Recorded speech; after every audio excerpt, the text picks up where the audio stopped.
అందరికీ నమస్తే. ఈరోజు వీడియోలో నేను మోకాళ్ళ నొప్పులు ఉన్న వాళ్ళు తగ్గించుకోవడానికి కొన్ని సింపుల్ ఎక్సర్సైజులు చూపిస్తాను. సో ఫస్ట్ మీరు ఇలా కాళ్ళు ముందుకు స్ట్రెచ్ చేసి కూర్చొని కాలి వేళ్ళని అలా బయటికి స్ట్రెచ్ చేస్తూ లోపలికి వంచుతూ ఇలా కొన్నిసార్లు గాలి పీలుస్తూ వదులుతూ రిపీట్ చేస్తూ ఉండండి. గాలి పీలుస్తూ వదులుతూ రిపీట్ చేయడం వల్ల మీ బాడీ అనేది ఫ్రీ అవుతుంది. సో మీరు కాలి వేళ్ళని మీరు ఎంత స్ట్రెచ్ చేయగలిగితే అంత స్ట్రెచ్ చేయండి. సో దీనివల్ల మీ మడమలు మీ కాలి వేళ్ళు ఫ్రీ అవుతాయి. ఇది మీరు ఒక 5 to 10 టైమ్స్ రిపీట్ చేసుకోండి. సో ఇది మీరు ఎంత బాగా చేసుకుంటే మీ యాంకిల్ మీ మడమలు అంత బాగా రిలాక్స్ అవుతాయి. ఇక ఆ తర్వాత నేను యాంకిల్ రొటేషన్స్ ఇలా మడమని గుండ్రంగా తిప్పుతూ ఉన్నాను. ఇది కూడా మీరు ఒక 5 to 10 టైమ్స్ క్లాక్ వైజ్లో అలా రిపీట్ చేసుకుంటూ నెమ్మదిగా చేసుకుంటూ గాలి పీలుస్తూ వదులుతూ కొన్నిసార్లు రిపీట్ చేసుకోండి. సో క్లాక్ వైజ్లో ఒక 5 to 10 టైమ్స్ చేసిన తర్వాత రివర్స్ డైరెక్షన్లో ఆపోజిట్ డైరెక్షన్లో కూడా ఒక 5 to 10 టైమ్స్ రిపీట్ చేసుకుంటూ ఉండండి. సో ఈ ప్రాక్టీస్ మీరు రెగ్యులర్గా చేసుకుంటే మీ మోకాళ్ళు ఫ్రీ అవుతాయి, నొప్పులు బాగా తగ్గుతాయి. సో ఈ వ్యాయామాలు రెగ్యులర్గా మార్నింగ్ ఈవినింగ్ మీకు ఎలా సాధ్యమైతే అలా చేసుకోండి. సో మీరు మంచం మీద కూర్చొని కానీ లేదంటే మీరు ఒక మ్యాట్ పైన కూర్చొని కానీ కింద కూర్చోగలిగితే ఇలా చేసుకోండి. సో ఆ తర్వాత నేను లెగ్స్ ఫ్రీ అవ్వడానికి ఇలా టోస్ని అవుట్ ఇన్ ఇలా బయటికి లోపలికి అలా కొన్నిసార్లు స్ట్రెచ్ చేస్తూ ఉన్నాను. ఇది మీరు ఇలా స్లోగా నెమ్మదిగా చేసుకోవచ్చు, కావాలంటే స్పీడ్గా చేసుకోవచ్చు. దీనివల్ల మీ తొడ భాగం నుంచి పాదము వేళ్ళ వరకు మొత్తం కాలు అనేది స్ట్రెచింగ్ జరుగుతుంది, ఫ్రీ అవుతుంది.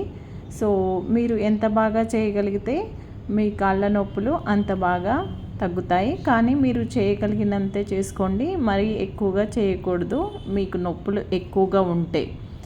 సో ఆ తర్వాత నేను 2 చేతుల సపోర్ట్తో ఇలా థై భాగంలో హోల్డ్ చేసి పట్టుకొని మోకాల్ని మడుస్తూ వదులుతూ ఇలా ఫోల్డ్ చేస్తూ రిలీజ్ చేస్తూ కొన్నిసార్లు చేస్తున్నాను అనమాట. దీనివల్ల మోకాలు ఫ్రీ అవుతుంది, నీ జాయింట్కి మంచి స్ట్రెచింగ్ జరుగుతుంది. సో ఇది కూడా ఒక 5 to 10 టైమ్స్ మీరు చేయగలిగినన్ని సార్లు రిపీట్ చేసుకోండి. అలా కొన్నిసార్లు చేసిన తర్వాత నెమ్మదిగా రిలాక్స్ చేసుకోండి మీ కుడి కాలుని. ఇక ఆ తర్వాత మీరు ఎడమ మోకాల్ని కూడా ఇలా ఫోల్డ్ చేసి స్ట్రెచ్ చేస్తూ ఫోల్డ్ చేస్తూ స్ట్రెచ్ చేస్తూ థై భాగంలో పట్టుకొని కొన్నిసార్లు ఇలా చేస్తూ ఉండండి.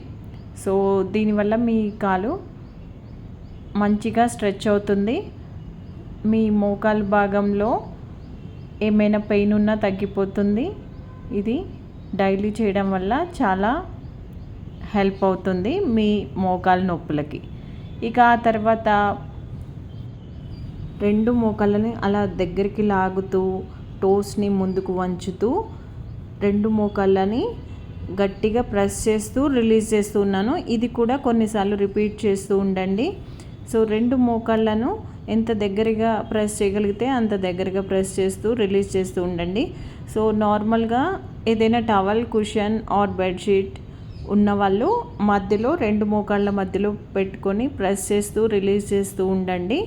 సో కుషన్ని కానీ టవల్ని కానీ గట్టిగా ప్రెస్ చేస్తే కూడా మీకు సేమ్ బెనిఫిట్స్ వస్తాయి. లేదంటే మీరు నార్మల్గా ఇలా ప్రెస్ చేసినా కూడా మీరు అదే బెనిఫిట్స్ పొందవచ్చు.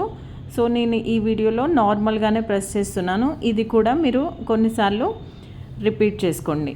సో దీనివల్ల నీ జాయింట్కి మంచి స్ట్రెచింగ్ జరుగుతుంది, మోకాళ్ళలో గుజ్జు పెరుగుతుంది. సో అలాగే మీరు ఇలా థై భాగాన్ని కిందకి మోకాలు కింది భాగాన్ని ఇలా మీ మ్యాట్కి ట్యాప్ చేయండి. నీ ట్యాప్ని కొన్నిసార్లు ఒక 5 to 10 టైమ్స్, లేదంటే మీరు ఫ్లెక్సిబుల్గా ఉన్నారు అనుకుంటే ఒక 20 టైమ్స్ అయినా, మీకు పెయిన్స్ ఎక్కువగా ఉంటే ఒక 5 to 10 టైమ్స్ సింపుల్గా ఈజీగా చేసుకోండి. లేదు కంఫర్టబుల్గా ఉన్నాము అనుకుంటే మీరు ఎక్కువ సార్లు అయినా చేసుకోవచ్చు. సో దీనివల్ల మీ మోకాళ్ళల్లో ఉన్న అబ్నార్మల్ సిచ్యువేషన్స్ నుంచి మీరు బయటపడతారు. మీ నీ జాయింట్స్ ఫ్రీ అవుతాయి, మీ కాళ్ళు మంచి షేప్కి వస్తాయి. ఇక ఫైనల్గా ఒకసారి టోస్ని అవుట్ ఇన్ కొన్నిసార్లు అలా నెమ్మదిగా స్ట్రెచ్ చేస్తూ ఉన్నాను. ఇక ఇదండి మన ఇవాల్టి వీడియో. అందరికీ నచ్చుతుంది అనుకుంటున్నాను. నమస్తే.